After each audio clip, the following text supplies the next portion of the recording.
Hollywood est une terre de rêve, mais aussi un endroit où les stars peuvent tomber aussi vite qu'elles montent. Peu de personnes incarnent mieux cette réalité que Catherine Zeta-Jones. Elle était l'incarnation même de l'élégance, une beauté intemporelle, une actrice talentueuse et une reine du tapis rouge. Catherine avait tout, la célébrité, une carrière florissante et un mariage apparemment parfait avec Michael Douglas, membre de la royauté hollywoodienne. Mais derrière le glamour et les projecteurs se cachait une réalité faite de chagrin et d'épreuves. Une lutte permanente contre la bipolarité. The multiple hospitalizations.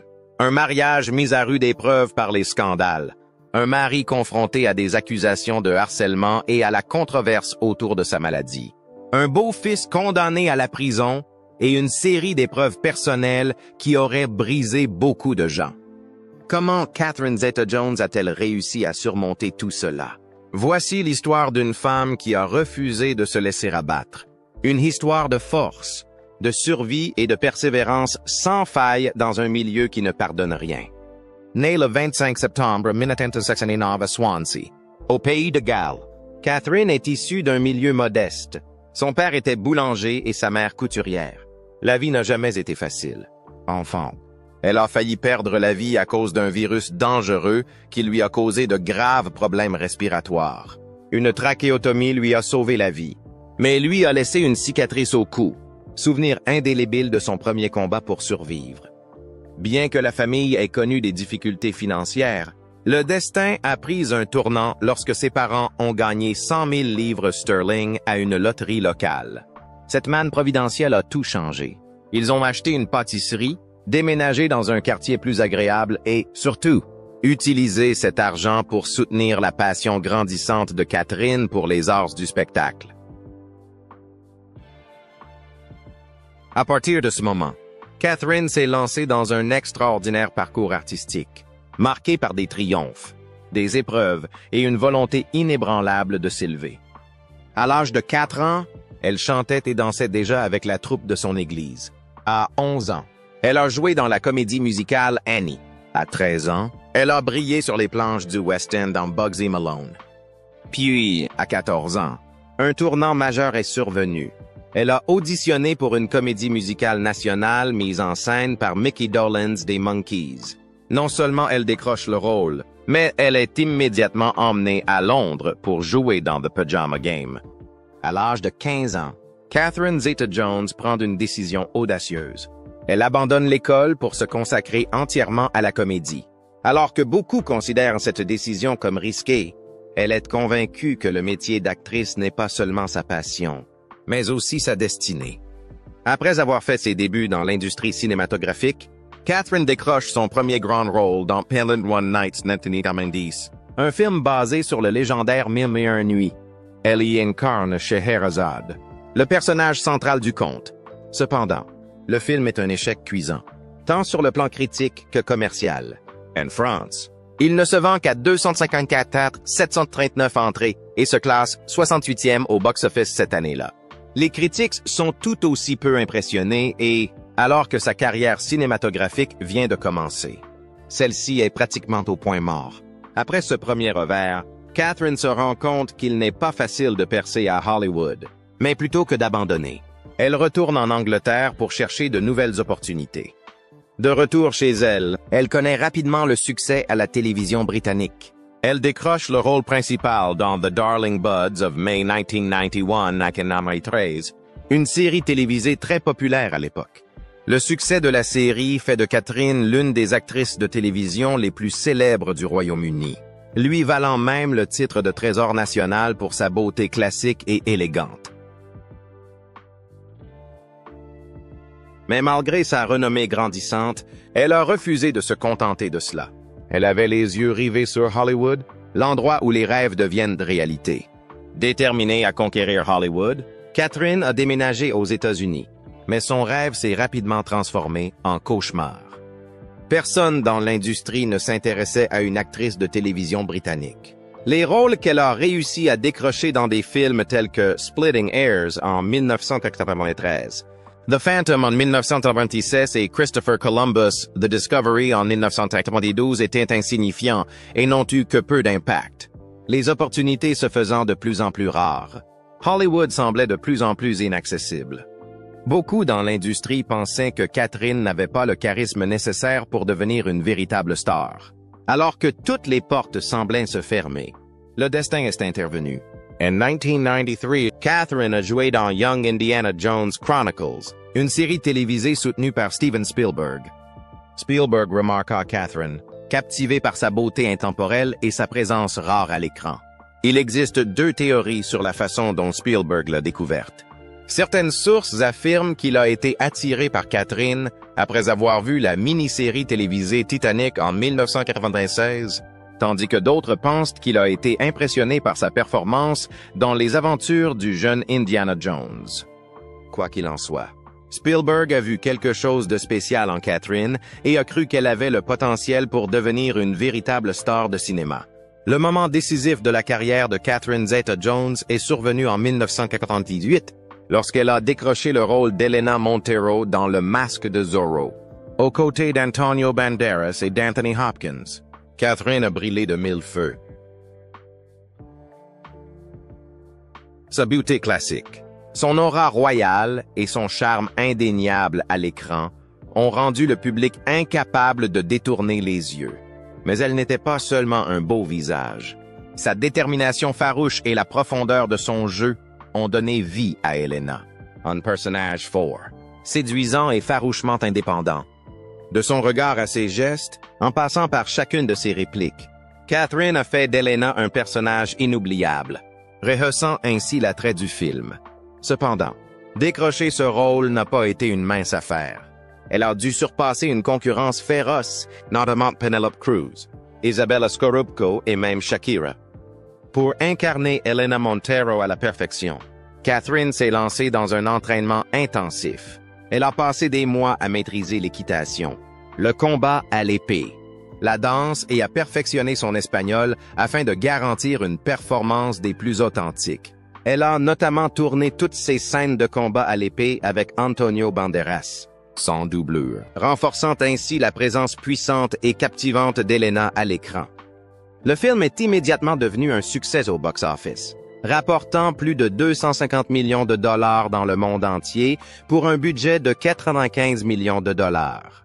Au-delà de son succès commercial, Le Masque de Zorro a été largement salué par la critique et considéré comme l'un des meilleurs films d'action et d'aventure des années 1990.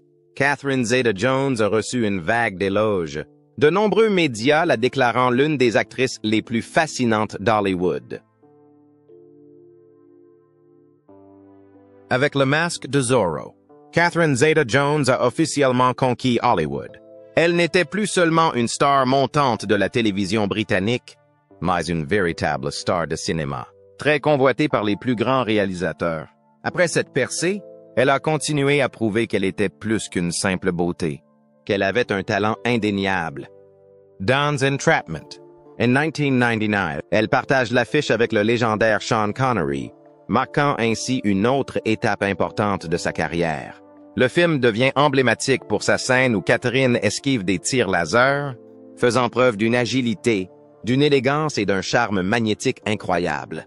Ce moment contribue non seulement au succès mondial du film, qui rapporte 212 millions de dollars, mais consolide également le statut de Catherine comme l'un des nouveaux sex-symboles les plus captivants d'Hollywood. Ne se limitant pas aux films d'action, Catherine s'est aventurée dans le drame et a fait une percée majeure avec Traffic. En 2000, dans le film de Steven Soderbergh, elle incarne la femme d'un baron de la drogue, un personnage à la psychologie complexe. Sa performance lui a valu un Screen Actors Guild Award, un SAG Award et une nomination aux Golden Globes, consolidant son statut d'actrice sérieuse au talent indéniable. Cependant, le véritable apogée de la carrière de Catherine est survenu en 2002, lorsqu'elle a joué dans Chicago.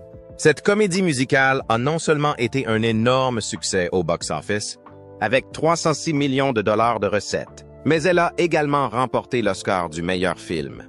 Catherine a incarné Velma Kelly, un personnage vif et fascinant, livrant une performance qui a atteint les sommets de la brillante. Elle n'a pas seulement joué, elle a aussi chanté et dansé à la perfection, incarnant toute la grâce et l'énergie explosive d'une véritable star hollywoodienne. Le moment le plus mémorable de sa carrière est sans doute celui où elle est montée sur scène pour recevoir l'Oscar de la meilleure actrice dans un second rôle. À cette époque, elle était enceinte de sa fille, Karis Zeta-Douglas, à seulement 10 jours de l'accouchement. Ce moment est devenu l'une des images les plus emblématiques de l'histoire des Oscars. Une star de cinéma rayonnante, caressant son ventre ronde, brandissant la statuette dorée avec un sourire radieux. Catherine a déclaré avec humour qu'elle avait établi un record unique aux Oscars, en étant la lauréate avec le plus gros bagage à porter sur scène. Elle a même eu l'honneur de chanter aux côtés de Queen Latifah. Cependant, lorsqu'elle est montée sur la plateforme élévatrice, elle s'est rendue compte qu'elle se trouvait dans une situation à haut risque. La pression ne venait pas seulement du fait de se produire en direct devant des millions de téléspectateurs. Il fallait également maintenir son équilibre pendant que la plateforme bougeait. Elle a plaisanté en disant que le simple fait de se tenir là était aussi stressant que la fameuse confusion lors de la remise des prix. Mais malgré son anxiété, Catherine a livré une performance impeccable et impressionnante, prouvant sa présence scénique et son professionnalisme même dans les circonstances les plus extraordinaires. Le charme de Catherine Zeta-Jones ne réside pas seulement dans son talent. Il est également façonné par une vie personnelle pleine de rebondissements. Avant de rencontrer Michael Douglas, elle a eu plusieurs relations notables, mais aucune n'a abouti au mariage. Sa première relation très médiatisée a été avec John Leslie, un présentateur de télévision bien connu au Royaume-Uni. Leur relation était passionnée au début, mais la jalousie écrasante de Leslie a fini par étouffer Catherine. Ses accès de colère et son contrôle excessif l'ont progressivement éloignée, et elle a finalement décidé de mettre fin à leur relation. Elle a ensuite trouvé l'amour auprès de l'acteur écossais Angus MacFadyen, célèbre pour son rôle dans Braveheart. Les deux se sont fiancés au milieu des années 1990, et tout semblait indiquer qu'il serait l'homme avec lequel elle se marierait. Mais avant que le mariage n'ait lieu, ils se sont séparés. Et à ce jour, la véritable raison de leur rupture reste inconnue. L'amour arrive quand le destin le décide. En 1998, au milieu du faste et du glamour du Festival du cinéma américain de Deauville, en France, une rencontre fortuite a changé à jamais la vie de Catherine Zeta-Jones. Michael Douglas, l'acteur légendaire d'Hollywood, a été immédiatement captivé dès qu'il a posé les yeux sur elle. Sans hésiter, il a demandé à une connaissance commune d'organiser une rencontre dans un bar. Catherine n'avait jamais envisagé de sortir avec un homme de 25 ans, son aîné. Par coïncidence, ils étaient nés le même jour, le 25 septembre, un signe étrange du destin.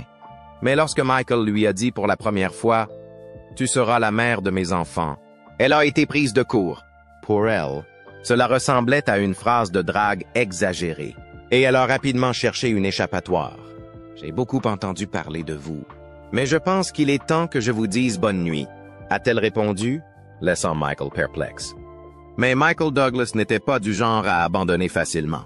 Sachant que Catherine s'apprêtait à s'envoler pour l'Écosse afin de tourner Entrapment, il lui envoya un bouquet de roses accompagné d'une lettre d'excuse sincère, directement sur le plateau. Sa sincérité et sa persévérance impressionnèrent la jeune actrice. À partir de ce moment, ils ont commencé à avoir de longues conversations au téléphone. Pendant 9 mois, ils ont parlé de leur vie, de leur travail et de leurs pensées les plus profondes. Au départ, Catherine ne s'attendait pas à tomber amoureuse de Michael, mais au fil du temps, elle s'est surprise à être attirée par lui.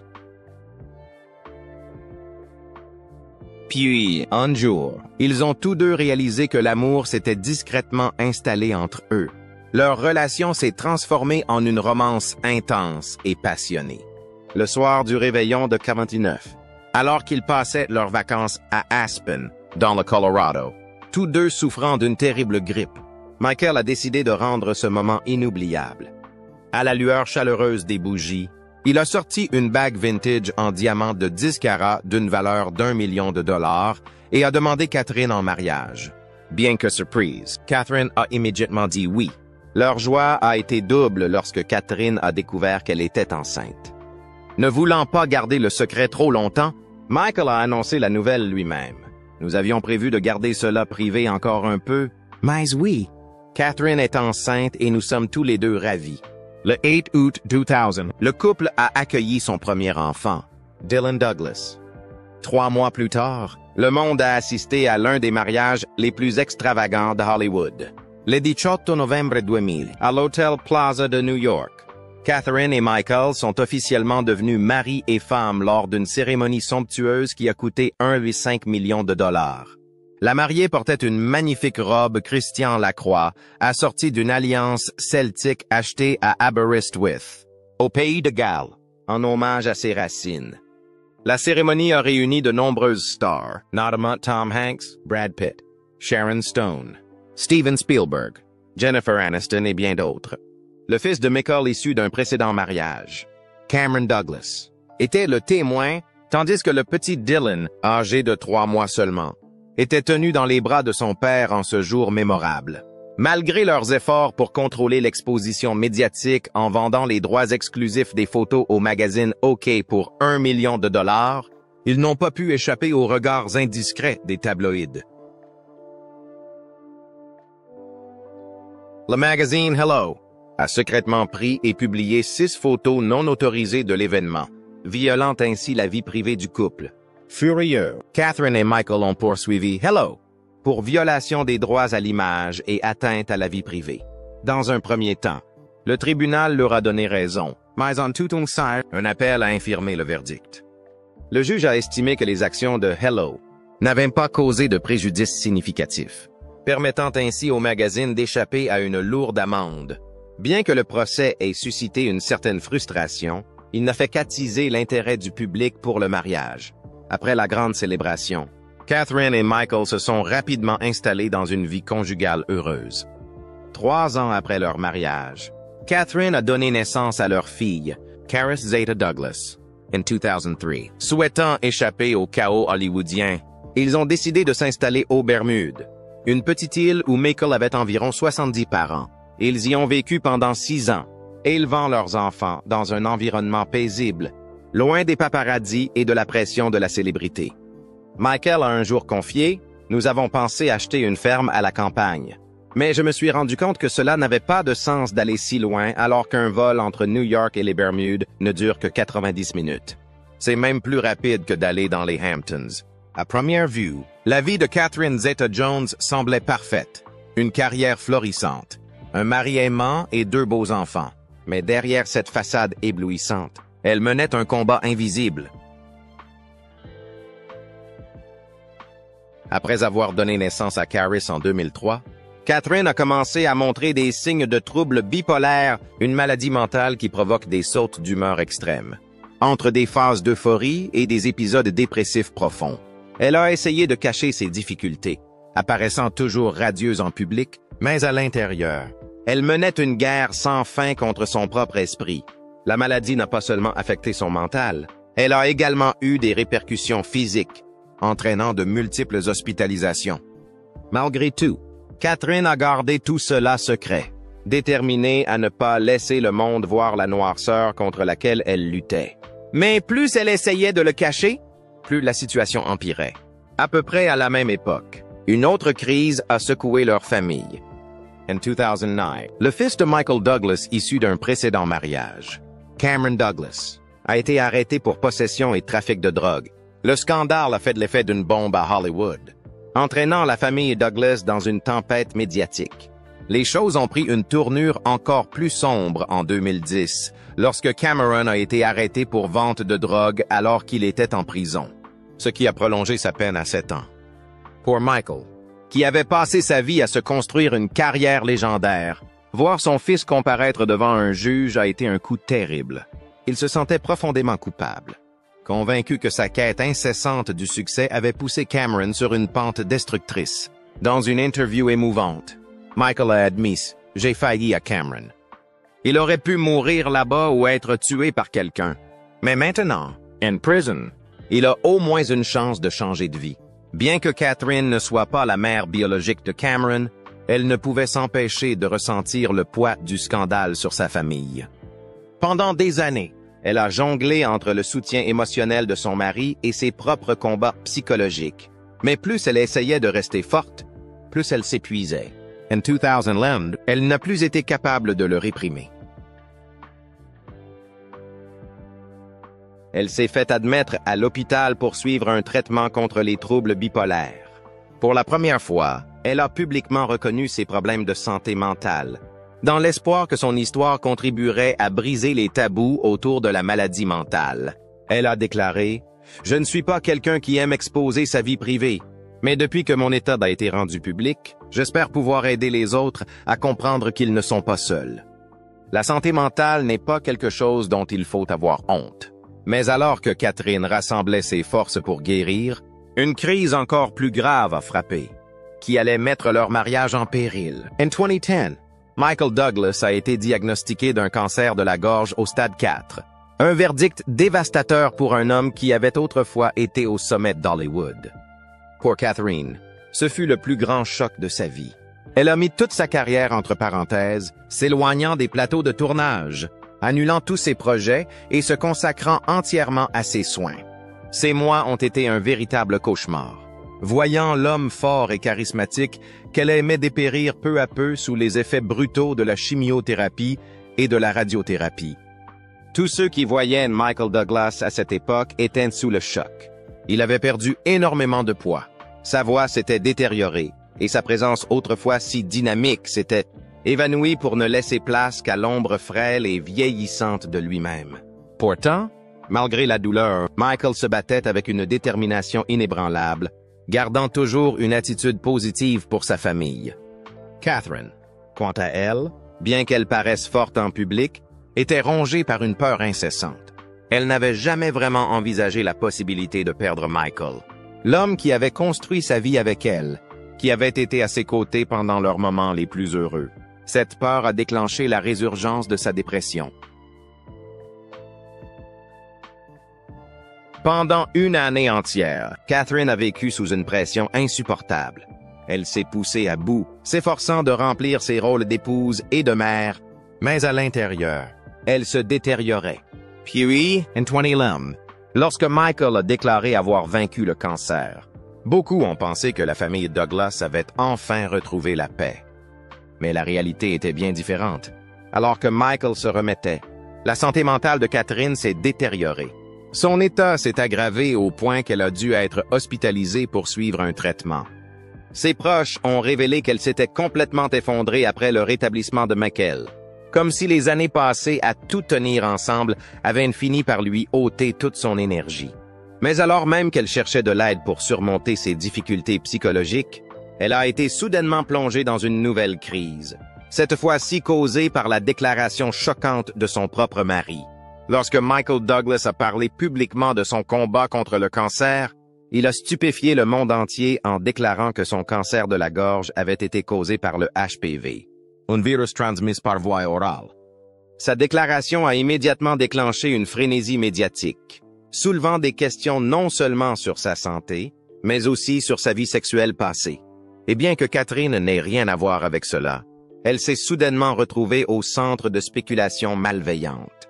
Catherine était profondément blessée, non seulement parce que Michael avait révélé publiquement un détail aussi sensible, mais aussi parce qu'elle avait été entraînée dans une controverse dont elle n'avait jamais voulu faire partie. Pendant longtemps, elle s'est retirée de la vie publique, refusant de faire la moindre déclaration.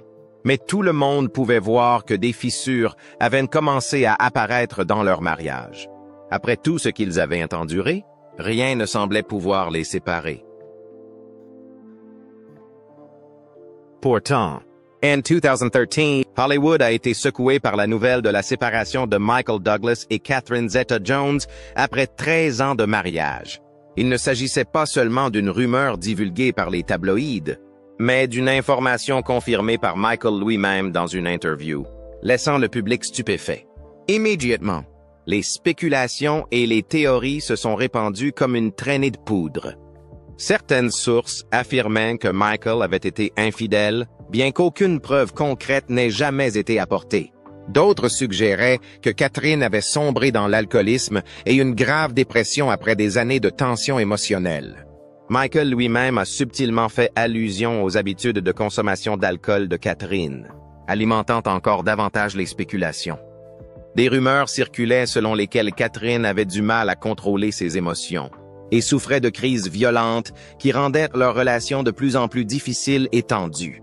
Catherine s'est retirée de la vie publique, protégeant ses enfants de l'attention des médias et choisissant de garder le silence. Pendant ce temps, Michael a continué son travail, mais ne pouvait cacher l'épuisement et la tension qui transparaissaient à chacune de ses apparitions. Personne ne savait vraiment ce qui les avait séparés. Mais une chose était claire, leur mariage était au bord de la rupture. Et puis, quelque chose d'inattendu s'est produit.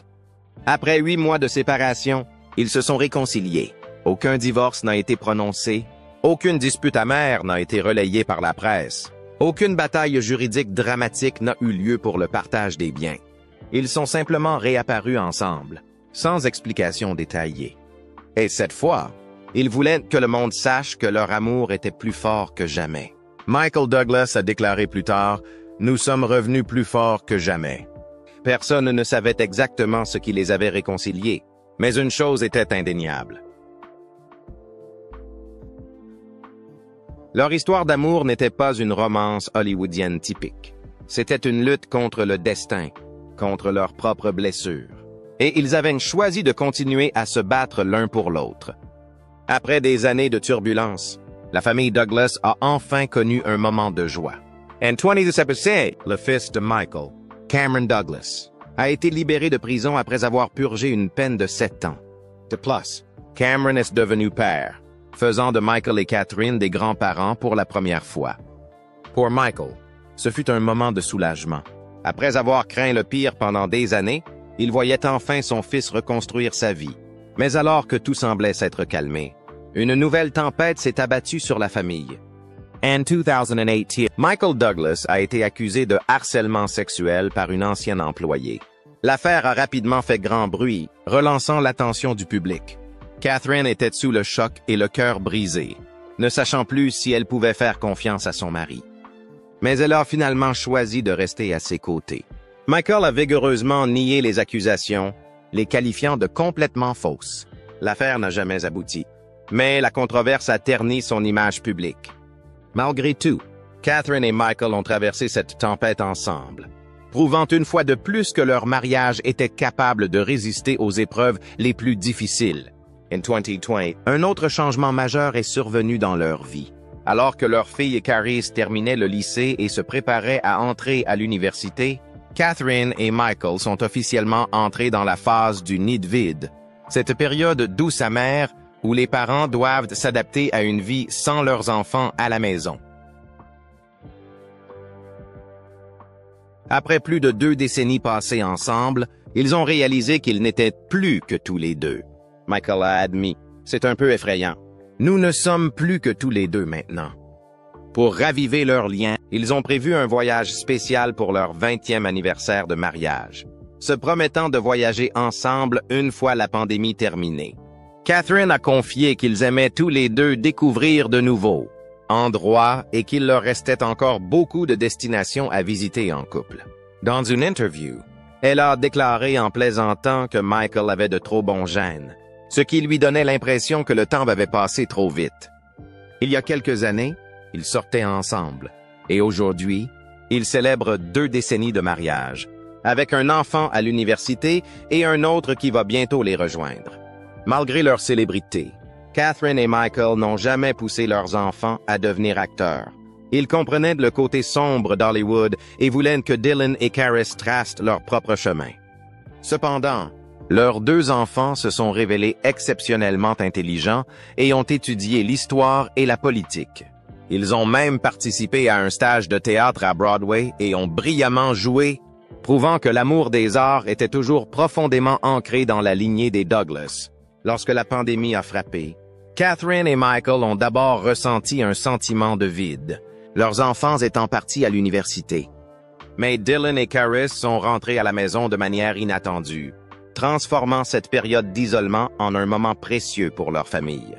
Elle s'est sentie incroyablement heureuse de retrouver tout le monde et a même comparé leur situation à celle d'autres familles, estimant qu'ils avaient de la chance de rester en harmonie pendant une période aussi difficile.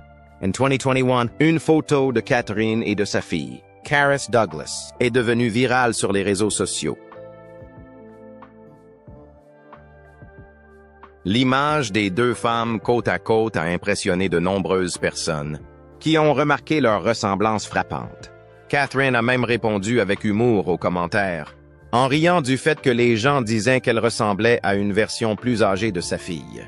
Mais au-delà de l'humour, ce qui comptait le plus pour elle, c'était la fierté qu'elle éprouvait pour Karis, surtout après avoir vu ses excellents résultats scolaires. En réfléchissant à son mariage après les tempêtes, Catherine a admis qu'il n'était jamais facile de maintenir une relation à long terme. Elle pensait que pour garder l'amour vivant, les deux partenaires avaient parfois besoin de leur propre espace. Elle a un jour comparé avec humour le mariage à l'achat d'un sac à main Chanel coûteux. Au début, on l'adore, mais avec le temps, l'excitation peut s'estomper. Cependant, elle a souligné que malgré tout ce qu'ils avaient traversé, leur amour restait fort. En 2010, Catherine Zeta-Jones a été nommée commandeur de l'Ordre de l'Empire britannique, CBE, pour sa contribution exceptionnelle aux arts. Il ne s'agissait pas seulement d'un titre honorifique, mais d'une reconnaissance officielle de la carrière qu'elle s'était bâtie au fil des ans. Plus tôt, en 1998, elle avait été l'actrice la plus recherchée sur Yahoo et avait été nommée l'une des plus belles personnes du monde par le magazine People. Au-delà du grand écran, Catherine a laissé son empreinte dans la mode et les affaires. Elle s'est fait connaître pour son style intemporel et élégant sur le tapis rouge, souvent considérée comme ayant apporté la sophistication du Hollywood d'antan à l'ère moderne. Forte de cette réputation, elle a lancé sa marque, Casa Zeta-Jones, qui s'est étendue au-delà de la mode pour inclure la beauté et la décoration intérieure. Il ne s'agissait pas seulement d'une entreprise commerciale. C'était pour elle un moyen de redéfinir son style personnel et de le partager avec le monde entier. À 50 ans, Catherine Zeta-Jones a non seulement conservé son charme, mais elle a également fait un retour en force, prouvant que Hollywood a toujours une place pour les actrices vraiment talentueuses. Après avoir passé des années à se consacrer à sa famille et à ses projets professionnels, elle a fait un retour spectaculaire en 2022 avec son rôle de Morticia Addams dans Wednesday, la série Netflix qui a fait sensation dans le monde entier. L'interprétation de Morticia par Catherine a été largement saluée par le public et lui a permis de se faire connaître auprès d'une toute nouvelle génération de fans. En 2023, elle a poursuivi son retour avec un rôle dans National Treasure, Edge of History, un projet Disney qui a réaffirmé son charme intemporel. Alors que beaucoup de ses contemporains se sont éloignés des projecteurs, Catherine reste très demandée, non seulement au cinéma, mais aussi dans le monde des affaires et de la publicité. Cependant, son charisme dépasse le grand écran. Elle reste une icône de mode intemporelle, fidèle au style classique et élégant qu'elle incarne depuis ses débuts à Hollywood. Qu'elle foule le tapis rouge ou soit photographiée dans des moments de spontanéité, Catherine séduit toujours par ses choix vestimentaires sophistiqués et intemporels. Son esthétique glamour, signature du vieux Hollywood, allie le charme nostalgique du Hollywood classique à la sophistication moderne, dégageant classe et raffinement dans chacune de ses robes époustouflantes, ses silhouettes parfaitement coupées et ses palettes de couleurs soigneusement sélectionnées.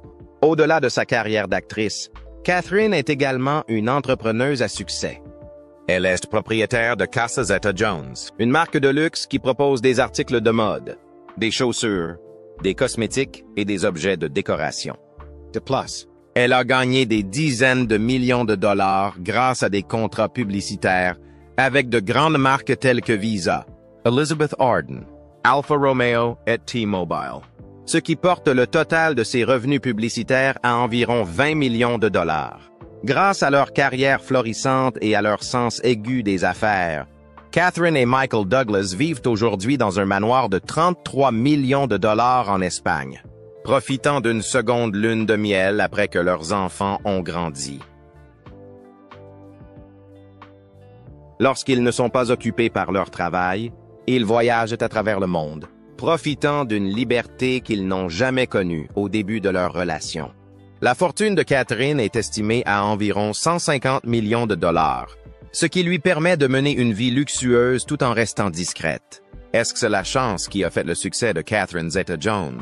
Tout comme un billet de loterie a autrefois changé le destin de sa famille?